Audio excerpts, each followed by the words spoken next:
Assalamualaikum warahmatullahi wabarakatuh. Masih bersama Pak Darto di tugas daring pada minggu kedua. Untuk mata pelajaran IPS, tugas daring pada kesempatan hari ini masih pada tema bab 3, yaitu keunggulan dan keterbatasan antar uang dan pengaruhnya terhadap kegiatan ekonomi, sosial, budaya di Indonesia dan ASEAN.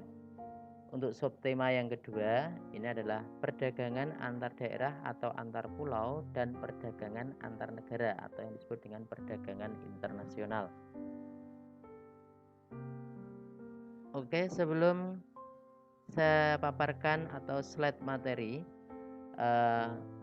jangan lupa subscribe, like, dan komen di channel YouTube Sudarto Jarkio karena akan bermanfaat untuk video berikutnya. Oke.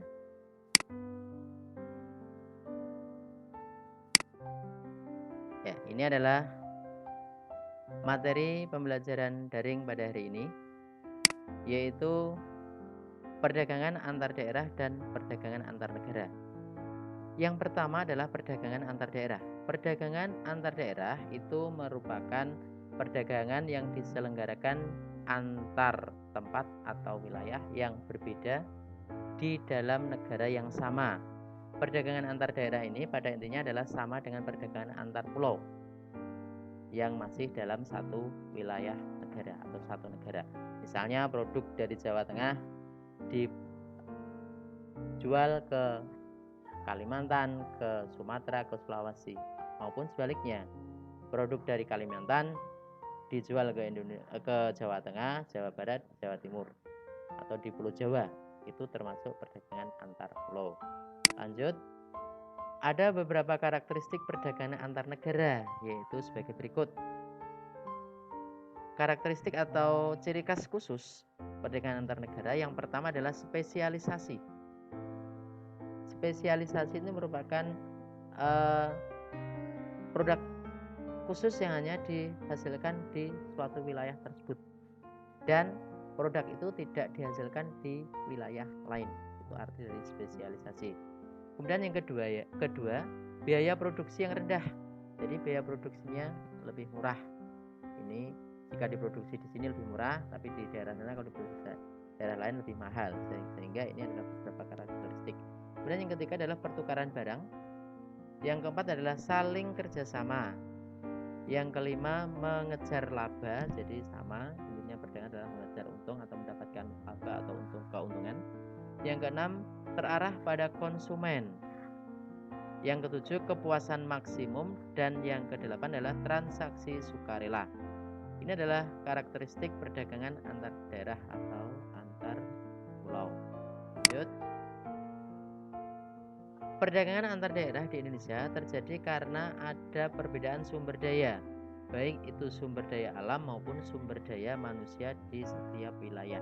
Jadi setiap wilayah itu mempunyai sumber daya alam yang berbeda-beda dan mempunyai sumber daya manusia yang berbeda-beda atau SDM yang berbeda pula. Sekarang yang kedua, perdagangan antar negara. Perdagangan antar negara itu merupakan pertukaran barang dan jasa antara penduduk negara yang berbeda. Ini adalah pengertian dari perdagangan antar negara atau perdagangan internasional. Lanjut. Dalam aktivitas perdagangan antar negara dikenal dengan istilah ekspor dan impor. Kalian mungkin sudah tahu dan sudah dibahas di materi semester 1 bahwa ekspor itu merupakan menjual barang dari dalam negeri ke luar negeri. Kemudian impor itu adalah membeli barang dari luar negeri ke dalam negeri. Lanjut, berikutnya manfaat perdagangan antar negara. Yang pertama, ini adalah mendapatkan devisa. Jadi perdagangan antar negara ini mendapatkan devisa bagi negara yang melakukan transaksi perdagangan antar negara. Kemudian yang kedua adalah memperluas kesempatan kerja. Sudah pasti. Kemudian yang ketiga adalah menstabilkan harga, membuat harga lebih stabil. Yang keempat, meningkatkan kualitas konsumsi. Jadi kualitas konsumsi meningkat karena mungkin yang di barang yang dibeli dari luar negeri kualitasnya lebih bagus. Kemudian yang kelima itu adalah mempercepat alih teknologi. Ini adalah manfaat perdagangan antar negara, ada 5. Lanjut berikutnya, perdagangan antar negara dapat terjadi karena beberapa faktor, antara lain adalah sebagai berikut. Faktor yang pertama adalah sumber daya alam. Sudah pasti masing-masing negara mempunyai sumber daya alam yang berbeda dan sekaligus sumber daya manusia yang berbeda pula. Kemudian yang kedua adalah selera. Selera ini merupakan keinginan atau kemauan seseorang. Ini, jadi selera seseorang atau masyarakat suatu negara itu juga berbeda-beda.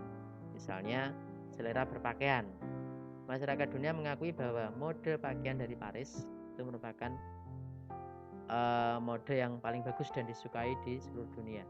Nah, selera manusia jika memakai mode pakaian dari Paris atau Shopee Paris, dia akan lebih bangga. Ini menyebabkan selera manusia itu berbeda-beda, sehingga dengan selera ini menimbulkan gengsi atau tingkat status sosial seseorang. Yang ketiga adalah penghemat biaya produksi, sudah pasti kalau ini. Kemudian yang keempat adalah perbedaan teknologi. Jadi perbedaan teknologi, misalnya ilmu pengetahuan dan teknologi dari negara maju ke negara berkembang. Negara maju biasanya mata pencaharian penduduknya adalah di bidang jasa dan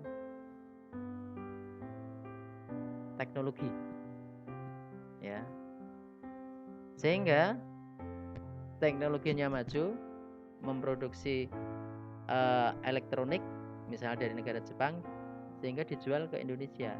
Ini, jadi ini perbedaan teknologi.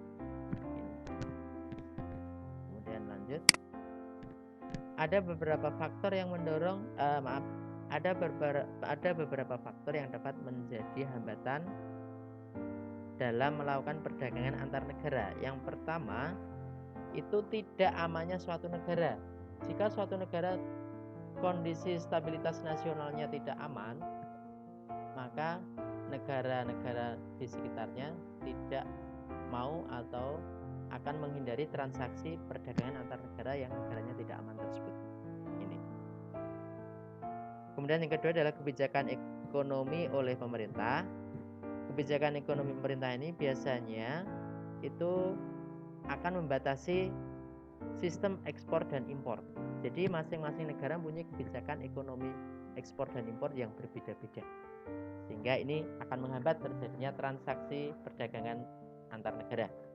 Yang ketiga adalah tidak stabilnya kurs mata uang. Perbedaan mata uang asing dengan mata uang dalam negeri itu akan menyebabkan hambatan atau terhalangnya perdagangan internasional. Jadi nilai tukar mata uang itu jika tidak stabil atau turun naik, ini juga akan menghambat perdagangan antar negara. Nah, itu adalah materi tentang perdagangan antar daerah dan perdagangan antar negara. Jadi sebelum Pak Darto akhiri video ini, di sini ada beberapa tugas yang harus anak-anakku semua kerjakan. Di satu lembar kertas jangan lupa ditulisi nama, kelas, nomor absen, dan mata pelajaran. Untuk tugas yang pertama ini adalah menggambar tabel yang sudah ada di layar video ini. Dengan perintahnya adalah berikan tanda centang atau huruf V pada kolom ekspor dan impor berdasarkan pernyataan kegiatan di sampingnya. Di sini ada kolom nomor kegiatan ekspor dan impor. Jadi kalian hanya memberikan tanda centang pada kolom impor dan ekspor dan impor berdasarkan kegiatan di sampingnya. Contoh 1 yang saya bacakan, Pak Bani merupakan produsen baju seragam yang melayani penjualan sampai ke Malaysia. Nah, kegiatan ini atau pernyataan ini termasuk kegiatan ekspor atau impor. Tinggal kasih centang salah satu kolom ekspor dan impornya. Jelas anak-anak? Kemudian tugas yang kedua ini adalah menjawab pertanyaan. Ini juga sama, dikerjakan dalam satu lembar kertas yang masih satu bagian dengan kertas yang tadi. nggak usah beda kertas tapi satu saja. Pertanyaan nomor 1, apa yang dimaksud dengan ekspor dan impor? Jelaskan dan beri contohnya. Contohnya masing-masing satu saja, nggak usah banyak-banyak. Yang kedua, jelaskan pengertian dumping dalam perdagangan antar negara. Ini. Kemudian yang ketiga, sebutkan 4 faktor yang mendorong perdagangan antar negara. Pertanyaan nomor 4, sebutkan 4 kebijakan pemerintah untuk mendorong ekspor dan impor. Ini kaitannya ini ekspor dan impor. Yang nomor 5, yang terakhir, negara mana saja yang berada di kawasan ASEAN sebagai penghasil karet alami. Jadi negara yang ada di kawasan ASEAN itu yang menghasilkan karet itu negara mana? Itu tinggal kamu tulis negaranya. Jadi itu untuk tugas daring pada hari ini. Saya harapkan anak-anakku tetap semangat untuk belajar walaupun kita melaksanakan pembelajaran ini dengan pembelajaran jarak jauh. Saya harapkan anak-anakku semua tetap semangat walaupun belajar di rumah tanpa tatap muka.